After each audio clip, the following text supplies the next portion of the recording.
or it could be distracting, one or the other, or maybe both, because a cat was just banging on the door and I had to let her in, otherwise the banging would have continued.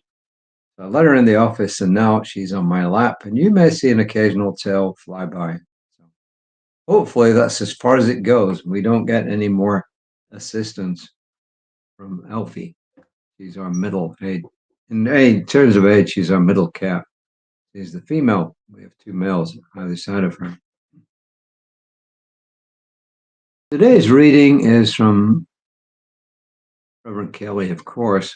The first quote is from Therese of Lisieux, and she was an 18th century nun. I think actually it's mentioned in the body of the reading. And she was actually known as the Little Flower. I grew up knowing her as Saint Therese of Lisieux. She says, if every flower wanted to be a rose, spring would lose its loveliness. If every tiny flower wanted to be a rose, spring would lose its loveliness. As I said, ironically, she was called the Little Flower. Ernest Holmes, in Holmes' Reader on Practical Wisdom, how about that, on page 61, says, compassion is the most gentle of all human virtues, for it is the outpouring of the divine givingness through all. And this is from Rev Kelly, and I can't see if that tail is appearing or not now. Reading's in my way. So just know with me that she won't be too disruptive. Therese of Lisieux, a French Carmelite nun in the late 1800s, taught, quote, the Whittle Way, an approach to spiritual living that does not ask us to be perfect or to judge ourselves, but instead to go within. She tells us to talk to God, the divine, the all, look inside ourselves and focus on being our best selves. I mean, this could have come out of any mystical text or any new thought text, really. Therese teaches us to see simplicity and love in the ordinary events of life. She doesn't call it the little way because she does not call it the little way because the tasks are small and menial. She intends that we act humbly as we do all of our tasks. We are little in the greatness of the universe and in the enormity of the divine. We are closest to the divine when we know this and we act humbly.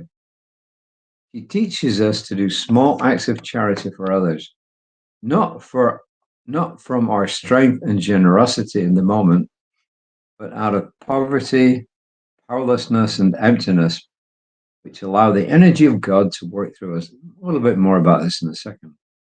In this way, we are not drawing attention to ourselves, but to the divine. Therese of Lisieux's little way refers to what's hidden or what we do anonymously. Our act is not a secret, but we who do the act are. This takes the focus off ourselves and shifts it onto how we are as we act. Teresa of Lisieux teaches us to act with selfless love. Franciscan priest Richard Rohr says that people who follow Teresa's teaching of the little way tend to be more humble, are invariably more loving, joyful, compassionate, and have plenty of time for gratitude about everything. In other words, when we do acts of kindness, compassion, and so on, we don't do it because we want to look good in the world. We do it for the act itself. That's how I interpret this. And we do it because it's the right thing to do. We're compassionate because compassion is what is requested of us. We do acts of charity or helping others, not because we want glory from it, but because we want to help others. And she would say, in this way, that the divine is shining through us. And that it's the divine that's doing the work when we do it this way. And of course, we would agree with her that it is the divine that's doing the work, because the divine is in, through, and as everything, and everything that happens is work of the divine. I think the affirmation probably is a good way to kind of summarize all this.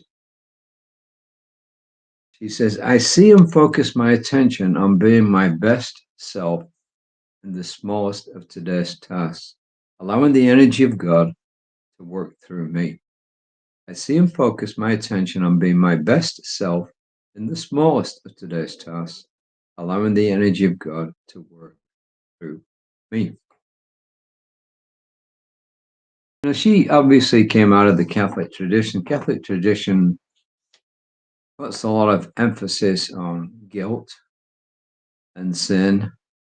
And it also puts a lot of emphasis, sometimes way, way too much, on belittling ourselves. So we got to strike a balance. So in other words, don't go out looking for glory because you're doing the right thing. Just do it because it's the right thing to do. And remember that you are important.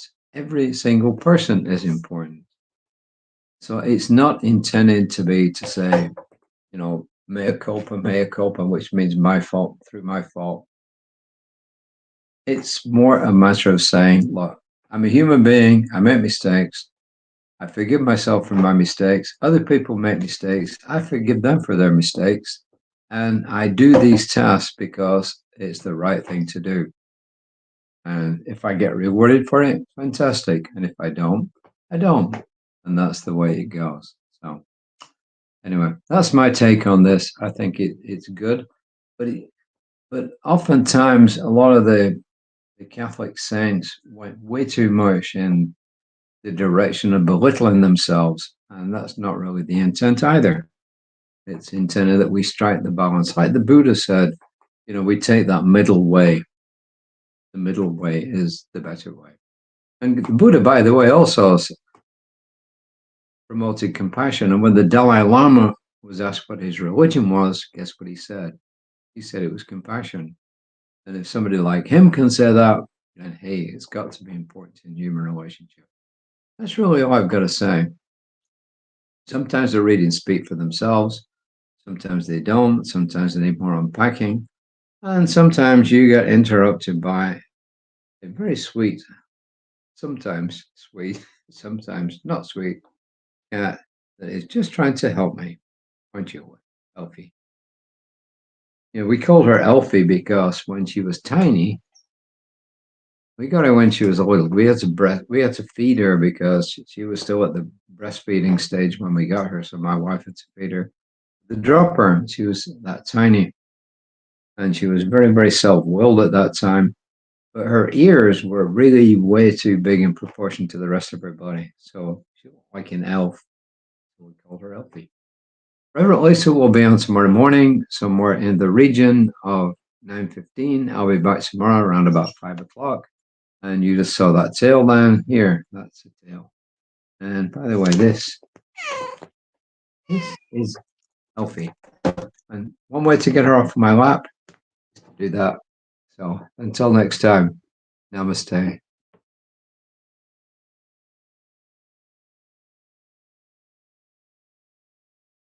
And I'm supposed to be leaving, but it's not.